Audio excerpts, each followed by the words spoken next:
আজকে যে ঘটনাটি বলবো, এই ঘটনাটি ৩ থেকে ৩.৫ বছর আগে আমাদের কাছে এসেছিল। একটি ভদ্রমহিলা আমাদের সাথে যোগাযোগ করে। তার বয়স বছর ৩০ হবে।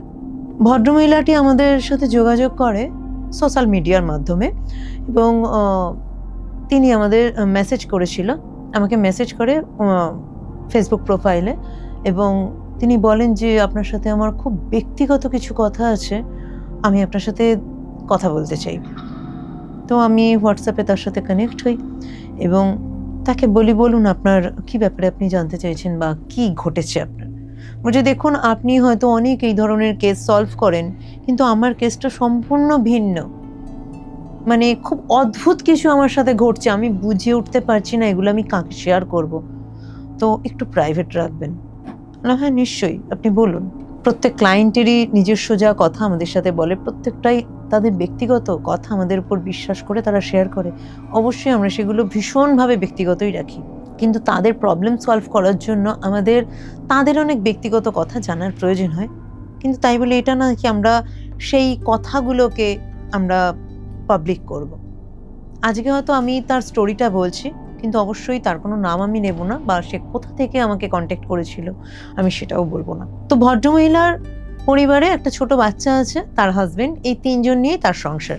তার শ্বশুর বাড়িতে তার খুব সমস্যা হচ্ছিল, এবং তার হাজবেন্ড এবং আরও তার ভাইরা ছিল, তার বোনেরা ছিল।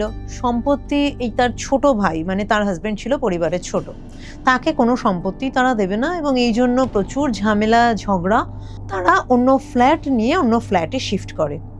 কিন্তু যেখানে তারা ফ্ল্যাট শিফট করেছিল তার পাশেই ছিল তার ননদের বাড়ি। ভদ্রমহিলার এই হলো একটা পরিস্থিতি তার। এরপরে ঘটনাটা কি ঘটনা ঘটে?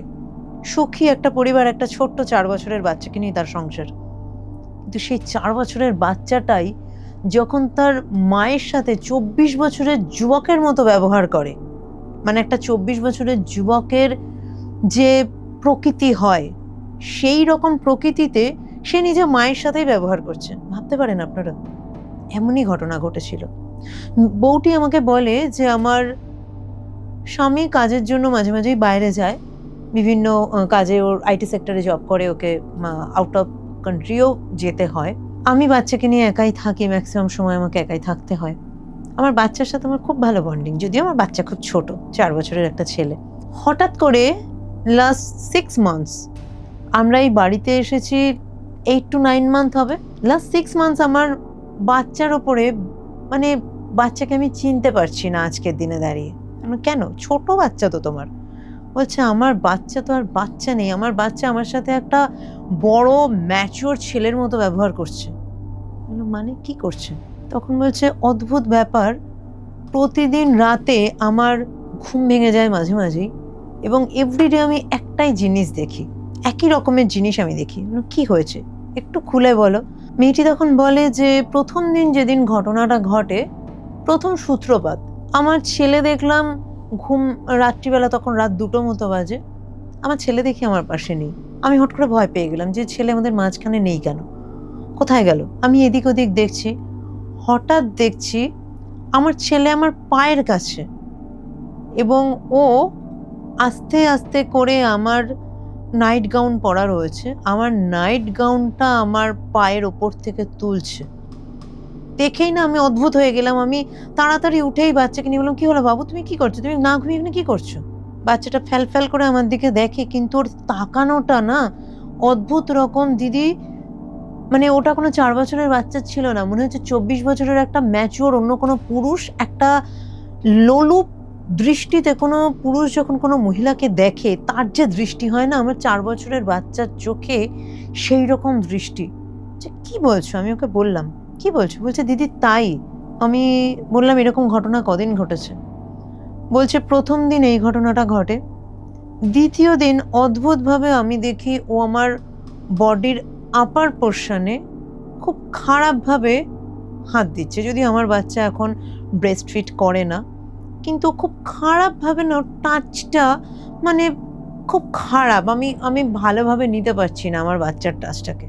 আর যখনই এই কাজগুলো করছে আমি ওকে বাধা দিচ্ছি, ও কিন্তু আমার দিকে খুব একটা অন্যরকম নজরে দেখছে, এবং তারপরে কিন্তু আমার উপরে খুব রেগে যাচ্ছে এবং কিছুক্ষণ পরে কিন্তু কাঁদছে, কান্না করছে। যখন আমি খুব বকার পরে ও কান্না করছে, তখন কিন্তু আমার ছেলে আবার অন্যরকম। তখন মনে হচ্ছে সত্যি আমার 4 বছরের বাচ্চা। আমি বুঝে উঠতে পারছি না আমি বাচ্চাটাকে নিয়ে কি করব। এত ছোট বাচ্চা, আমি এগুলো যে ও করছে আমি কোথায় গিয়ে বলবো? আমি ওর যে চাইল্ড স্পেশালিস্ট দেখাই তাকে বলেছি। সে বলছে আপনার বাচ্চার কি, সে তো কোনো গুরুত্ব দিল না, বললো দেখুন আর কিছুদিন, তারপর একটা সাইকোলজিস্ট কনসাল্ট করুন। কিন্তু সাইকোলজিস্ট, আমি বাচ্চাকে, এই বাচ্চা নিয়ে আমি সাইকোলজিস্টের কাছে কি বলবো আমি বুঝে উঠতে পারছি না। মহিলাটিকে আমি বললাম আপনি একটা কাজ করবেন।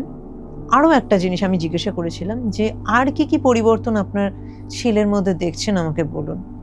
বলছে ও অনেক সময় দেখেছি হয়তো আমি ঘরে নেই, ও একা একা খেলছে, ওকে দেখেছি না আমার ঘরের একটা নির্দিষ্ট দিকে তাকিয়ে থাকতে, এবং ও যেন কথা বলছে ওই দিকে তাকিয়ে, ওকে যেন কেউ কিছু করতে বলছে, ও মাথা নাড়ছে, কেউ কিছু বললে যে উত্তর দেওয়ার মতো যখন তার যে মাথা হাত পা নাড়া বা মাথা ঘাড় নাড়ানো, সেই রকম একটা দৃষ্টিভঙ্গি ওর, যেন কারোর সাথে কথা বলছে, ওকে কেউ কিছু করতে বলছে এবং ও জানাচ্ছে হ্যাঁ আমি আচ্ছা করব, এইরকম ব্যাপার। আমি মেয়েটিকে বললাম এটা কতদিন ধরে ঘটছে? বলছে লাস্ট 6 মান্থস। একটু একটু করে কিন্তু জিনিসটা আজকে প্রচুর বেড়েছে। আজকে আমার ছেলে ম্যাক্সিমাম সময়টাই এরকম করে। ও কিন্তু এমনিতে আমার পিছন সারাক্ষণ ঘোরে। একা কোনো সময় খেলছে, ওই তাকিয়ে কথা বলছে ওই রকম। যখন ওকে আমি খুব বকছি তখন ও কেঁদে যাচ্ছে, তখন নর্মাল হচ্ছে, আবার আমার সাথে এই অদ্ভুত রকমের আচরণ করছে, বিশেষ করে যখন আমি দুপুরে রাতে যখন আমি ঘুমোচ্ছি তখন। আমার হাজব্যান্ড লাস্ট টাইম আমাকে বলে যে দেখো তো কি করছে, কিন্তু দেখো তো কি করতে এটা দেখতে গিয়ে আমি যেটা দেখলাম সেটা মানে আমি তোমাকে বলতে পারবো না। বলছে ও আমার স্কার্ট পরা ছিল, স্কার্টটা তুলতে ও পুরো তুলে দিয়েছে এবং আমার প্রাইভেট পার্টও টাচ করছে। আমি তখনই বললাম তোমার ছেলের ফটো তো আমাকে পাঠাবে, পুরো ঘটনাটা ওর থেকে শুনলাম, তোমার ছেলের ফটো পাঠাবে, আপনাদের যেগুলো ফটো রিড করতে লাগে, এবং মেয়েটিকে বললাম তোমার ঘরের প্রত্যেকটা ওয়ালের ভিডিও আমাকে পাঠাবে, এবং তার কিছু প্রসেস আছে, ওকে সেটা বলে দিলাম কিভাবে ভিডিওটা করবে, তার কিছু নিয়ম থাকে, সময় থাকে, ভিডিওটা আমাকে পাঠাও। মেয়েটি পাঠালো এবং ভিডিওতে যেটা দেখলাম, ওর যে জানালা, যে ডিরেকশনে ও বলতো যে আমার বাচ্চাটা ওইদিকে তাকিয়ে কথা বলছে, সেই ডিরেকশনে একটা জানালা রয়েছে এবং সেই জানালাতে দেখলাম অদ্ভুত রকমের একটা হিউম্যান ফেস। মানে এটা 3.5 বছর আগের ঘটনা। আমাকে ভদ্রমহিলাটা যে ভিডিওটি পাঠিয়েছিল এবং ভিডিও থেকে আমরা ওটা লোকেট করেছিলাম, ওখানে যে হিউম্যান ফেসটা জানালার দিকে দেখা যাচ্ছে। আমার কাছে যদি এখনও ওই ভিডিওটা আছে, আমার 3.5 বছরের কেস যেহেতু আমার কাছে আছে কিনা আমি বলতে পারবো না, যদি আছে আমি অবশ্যই ভিডিওটা আপনাদের দেখাবো, এবং ভিডিও থেকে যে স্ক্রিনশটটা নিয়ে আমি দেখাবো যে কী রকম হিউম্যান ফেস আমরা দেখেছিলাম, যেটা কিন্তু একটা স্পিরিট আকার। মেয়েটিকে জানাই যে তোমার বাচ্চা কিন্তু এটা বাচ্চা করছে না, ওর ওপরে স্পিরিট পজেস করানো হয়েছে এবং সেই স্পিরিট এটা করছে, এবং কোনো মেল স্পিরিট কিন্তু ওকে পজেস করেছে। এবং দিনে দিনে তুমি আমাকে বলো তোমার বাচ্চার মধ্যে আর কি পরিবর্তন দেখছো, ওর হেলথ, খাওয়া দাওয়া সব কিছু। বলছে আমার বাচ্চা এখন খাওয়া দাওয়া করে না, ওকে আমি খাওয়াতে নিয়ে যখনই বসি ও সবসময় কাঁদছে, খাওয়া দাওয়া নেই, আমার বাচ্চা 6 মাস একদম রোগা হয়ে গেছে, রাতেও ঘুমোয় না, আমি যখনই আমার ঘুম ভাঙে আমি দেখি ও জেগেই রয়েছে এবং ওর এই ধরনের আচরণ। এরপর আমি বললাম যে তোমার ফ্যামিলিতে এমন কেউ আছে যে তোমার, তখনই ও আমাকে বলল যে আমার ফ্যামিলিতে কিন্তু দেখো আমাদের বলতে পারো শত্রুই বেশি। ওকে আমি জিজ্ঞাসা করি ফ্যামিলিতে এমন কেউ আছে যে ক্ষতি করতে পারে বা কিছু এইরকম কিছু করতে পারে, কারণ ওর ওপরে কিন্তু স্পিরিট পজেস করানো হয়েছে, এবং যেটা খুব দূরের মানুষ করেনি, তোমার ফ্যামিলির কেউই করেছে। বলছে হ্যাঁ এরকম আছে, কারণ আমার এই ছেলে হওয়ার পরে আমাদের পরিবারে কোনো ছেলে নেই, আর মানে আমাদের জেনারেশনে কোনো ছেলে নেই। আমার হাজব্যান্ড ছোট এবং আমার হাজব্যান্ডের 2 দাদা আছে, তাদের দুজনেরই মেয়ে। আর আমার এই ছেলে হওয়ার পরে জানি না কেন, যেহেতু আমার ছেলে উত্তরাধিকার একমাত্র, ও কিন্তু সবার প্রচণ্ড হিংসায়, এবং আমি যখন প্রেগনেন্ট ছিলাম তখনের সময় থেকেই আমাকে নানাভাবে ক্ষতি করার চেষ্টা করা হয়েছে, এবং তখন আমি কিছু প্রোটেকশন নিয়েছিলাম সেই সময় যতটুকু সম্ভব হয়েছে। কিন্তু পরবর্তীকালে দেখেছি যে আমার ছেলের ওপরেও কিন্তু নানা রকমের খারাপ কথা বলা, ছেলেকে নানা রকম কার্সিং করা, ছোট্ট বাচ্চা তাকেও। আর সম্পত্তি নিয়ে কিন্তু আমার ছেলে হওয়ার পর থেকে আমার শ্বশুরবাড়ি থেকে আমাদের তাড়িয়ে দেওয়া হয়েছে, আমার হাজব্যান্ডকে কিছু দেওয়া হবে না। তো এখানে একমাত্র উত্তরাধিকার যেহেতু আমার ছেলের যদি কোনো ক্ষতি হয়ে যায় তো সেক্ষেত্রে তো আর কেউ থাকলো না, সম্পত্তিটা পুরোই ওদের হয়ে যাবে। আমি তখন বলি যে কে এমন আছে আমাকে বলো। তো ও কতগুলো ফটো পাঠায় আমাকে, বলে দেখো কে করেছে, করতে পারে অনেকে, আমার 2 ভাসুর আছে সেও করতে পারে, আমার শাশুড়িও করতে পারে, আমার ননদও করতে পারে, আর আমার ননদের বাড়ি কিন্তু আমার বাড়ির পাশে। বলছে, আমি তখন ওকে জিজ্ঞাসা করলাম কোনো অ্যাবনর্মাল ঘটনা কখনো ঘটেছে তোমার বাচ্চার সাথে, আমাকে ভালো করে বলো তো, যেটা তুমি ইগনোর করে গেছো। বলছে আমার ননদ কিন্তু অত খারাপ নয়। আমি বলি খারাপ নয়, ঠিক আছে, তুমি আমাকে বলো একটু মনে করে। বলছে এই ঘটনা শুরু হওয়ার 15 দিন আগে আমার বাচ্চা, আমার ননদেরও কিন্তু মেয়ে আছে, ছোট মেয়ে, আমার ছেলেরই বয়সী, এবং আমার ননদের মেয়ের সাথে আমার বাচ্চার কিন্তু খুব ভালো বন্ডিং। ওরা একদম, ওদের 1 মাসের ডিফারেন্স, এজ ডিফারেন্স, ওরা একদম একসাথে বড় হয়েছে, ওদের খুব ভালো, ওরা একসাথে খেলাধুলা করে, এবং আমার ননদও কিন্তু আমাকে সাপোর্ট করে, যার জন্য আমি ননদকে খুব বিশ্বাস করি। তো আমার ননদ যখন তখন আমার ছেলেকে নিয়ে যায়, আমার ছেলেকে নিয়ে গেছে সেদিনও, ওর পাশেই ওর বাড়ি, একটু দূরে, সারাদিন ওর বাড়িতে ছিল। কিন্তু সন্ধ্যাবেলা যখন আমার ছেলে বাড়ি আসে, আমি দেখি আমার ছেলের পায়ে সিঁদুরে ভর্তি, মানে লাল কিছু সিঁদুরের মতো, একদম লাল হয়ে আছে, এবং তখনও ভালো করে ধোয়াতে গিয়ে দেখলাম যে সিঁদুরের মতো পড়ছে। আমি আমার ননদকে জিজ্ঞাসা করি যে এই তোমার ছেলেকে যে তুমি নিয়ে গেলে, ও কি কোথায় খেলেছে, ওর পায়ে এরকম সিঁদুর কেন? আমার ননদ কিন্তু বললো যে না বৌদি, আমি তো জানি না, ও সিঁদুর কেন আসবে, না এরকম তো কিছু নয়। পরে আমি একটা জিনিস খোঁজ নিয়ে জেনেছিলাম, সেদিন আমার ননদের বাড়িতে আমার জায়েরাও এসেছিল, যেটা কিন্তু আমি জানতাম না। আমার ননদ এই ঘটনাটা কিন্তু বলেনি, এবং সেখান থেকে আমার বাচ্চা অনেকই ছোট, আমি তো জানতে পারিনি আমার বাচ্চা অন্য কোথাও গেছিল কিনা, কারণ সারাদিনই সেদিনকে ওর বাড়িতেই ছিল। তো আমি তখন বললাম ওখান থেকেই কিন্তু খারাপ করেছে। তো আমরা ফটো রিড করে কিন্তু এটাও বলতে পারি যে কে খারাপ করতে পারে, সেক্ষেত্রে আমার ফটোর দরকার হয়।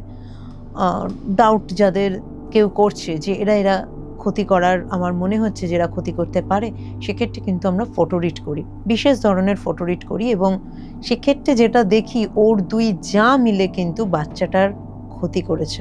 বাচ্চাটারকে এক্ষেত্রে যেটা করা হয়েছিল, স্পিরিট পজেস করিয়ে হয়েছিল বাচ্চাটাকে, এবং এইভাবে স্পিরিট পজেস করিয়ে করিয়ে একসময় কিন্তু বাচ্চাটা মারা যেত, কারণ এর যদি প্রপার কোনো প্রতিকার না করা হয় এক্ষেত্রে কিন্তু তারা বাঁচবে না। এবং এই বাচ্চাটা কিন্তু ছিল একদমই ছোট বাচ্চা, বড় নয়, বড় কোনো মানুষ নয়, এ কিন্তু একদম ছোট বাচ্চা। তো একে স্পিরিট পজেস করিয়ে মেরে দেওয়াটা খুবই সহজ কাজ ছিল ওদের জন্য। তো এক্ষেত্রে যেটা কাজ করেছিলাম, এবং ছেলেটিকে যেমন স্পিরিট পজেস করানো হয়, এই যে ছেলেটি দেখতো, একটা কোনায় তাকিয়ে ও সারাক্ষণ কথা বলতো, ওর বাড়িতে কিন্তু স্পিরিট ঢোকানো হয়েছিল। বাচ্চাটাকে শুধু পজেস করানো হয়েছে এটা নয়, ওর বাড়িতে স্পিরিটকে ঢোকানো হয়েছিল। তো এক্ষেত্রে যেটা করা হয়, হোম প্রোটেকশন এবং সাথে বাচ্চার প্রোটেকশন, এবং বাচ্চার মা বাবা মানে ওই মহিলা তার হাজব্যান্ডেরও প্রোটেকশন করে দিয়েছিলাম, কিন্তু মেন হচ্ছে বাচ্চাটা এবং বাড়ির প্রোটেকশন। তো বাড়ির প্রোটেকশন এক্ষেত্রে আমরা যেটা করেছিলাম, মৃতদেহের যে কফিন হয়, কফিনে এক রকমের গজাল দেওয়া হয়, কফিনে যে গজাল থাকে না, সেই গজাল আমাদের চ্যানেল আছে, আমরা সেটা কালেক্ট করতে পারি, আমরা সেই গজাল কালেক্ট করেছিলাম, এবং বাড়ির 4 কোণায় 4টে গজাল দেওয়া হয়েছিল। এই কাজটা আমরা যেটা করেছিলাম, আমরা যে রিচুয়ালটা করেছি পেন্টাগ্রামের ওপরেই রিচুয়াল করেছি, এবং 4 কোণায় 4টে গজাল রাখা হয়, 4টে ডিরেকশনকে ওখানে ড্র করে, এরকম ডিরেকশন ড্র করে, এবং শেয়ালের খুলি রাখা হয়, স্যাক্রিফাইস তো দিতেই হয়, এবং এক্ষেত্রে বাচ্চাটার ছবি, বাচ্চাটার মায়ের ছবি, বাবার ছবি দিয়ে ওদের একটা প্রোটেকশনের কাজ করি, এবং ওই গজালগুলো দিয়েছিলাম যে বাড়ির 4টে দিকে পুঁতে দেবে। এবং যেহেতু ও ফ্ল্যাটে থাকতো, এখানে আরও একটা কথা বলি, ও কিন্তু পুঁতে দিতে পারছে না, তাই এক্ষেত্রে বলেছিলাম তোমার বাড়ির ভেতরে যে 4টে ডিরেকশন আছে, সেই 4টে ডিরেকশনে কালো কাপড় মুড়েই আমরা দিয়েছিলাম, যে কাপড়ের ওপরে রেখে এই রিচুয়ালটা হয়েছিল, কালো কাপড়ে মুড়েই বিশেষ ধরনের গজালটা দিয়েছিলাম। এই 4টে ডিরেকশনে 4টে গজালকে বলেছিলাম ঝুলিয়ে রেখে দেবে এবং এটা প্রোটেকশনের কাজ করবে, এবং মেন ডোরে আর একটা বিশেষ ধরনের আমরা প্রোটেকশন দিয়েছিলাম, যাতে কোনো রকম আর হাওয়া বাতাস বা কোনো রকম স্পিরিট এনার্জি ওর বাড়িতে না প্রবেশ করতে পারে। এবং বাচ্চাটার মাকে এবং বাবাকে বিশেষ ধরনের প্রোটেকশন দেওয়া হয়, এবং বাচ্চাটার হেলথের জন্য বিশেষ আমরা যে হেলথ অয়েল দিয়ে থাকি সেই হেলথ অয়েল আমরা দিয়েছিলাম। তো তারপরে আস্তে আস্তে বাচ্চাটার সাথে খোঁজ রেখেছিলাম, বাচ্চাটার সাথে মানে বাচ্চাটার মায়ের সাথে যোগাযোগে ছিলাম, এবং আস্তে আস্তে কিন্তু তারপরে বাচ্চাটা যে এই ধরনের ব্যবহার হয়ে যায় অদ্ভুতভাবে কিন্তু সেটা কমে গেছিলো, এবং একটি বাচ্চা যেমন হয় একদম হাসতা খেলতা বাচ্চা পুরো একদম সেরকমই হয়ে গেছিলো, এবং ও স্কুলেও ভর্তি হয়েছে বা ঠিক হয়ে গেছে। তো এই ধরনের সম্পত্তির জন্য বা বিভিন্ন আক্রোশে কোন মানুষের মনে কি ধরনের মানসিকতা রয়েছে আমরা কিন্তু জানতে পারি না। আমরা তাদের আপন ভাবি, বাট তারাও যে ভাবছে তার কিন্তু কোনো ঠিক নেই। একটা বাচ্চাকে, এটা খুব খারাপ লেগেছিল, একটা বাচ্চাকে মাধ্যম করে তাদের ক্ষতি করা। একটা বাচ্চা তো সব থেকে ফুলের মতো শিশু, একটা নিষ্পাপ শিশু, তার ক্ষতি করে তার বাবা মার ওপর ক্ষতি করা সম্পত্তির জন্য, এটা ভীষণ প্যাথেটিক। তবে হ্যাঁ, এটাই আমাদের বাস্তব জীবন, এবং এই জীবনে কিন্তু ঘটে। তাই বাচ্চাকে কিন্তু খুব সাবধানে রাখবেন, না বুঝে শুনে সে আত্মীয় হোক, কোনো বন্ধু হোক, কারো বাড়িতে সারা দিনের জন্য দিয়ে দেওয়া, ছেড়ে দেওয়া, এটা করবেন না। বাচ্চাকে সাবধানে রাখা কিন্তু আপনার দায়িত্ব।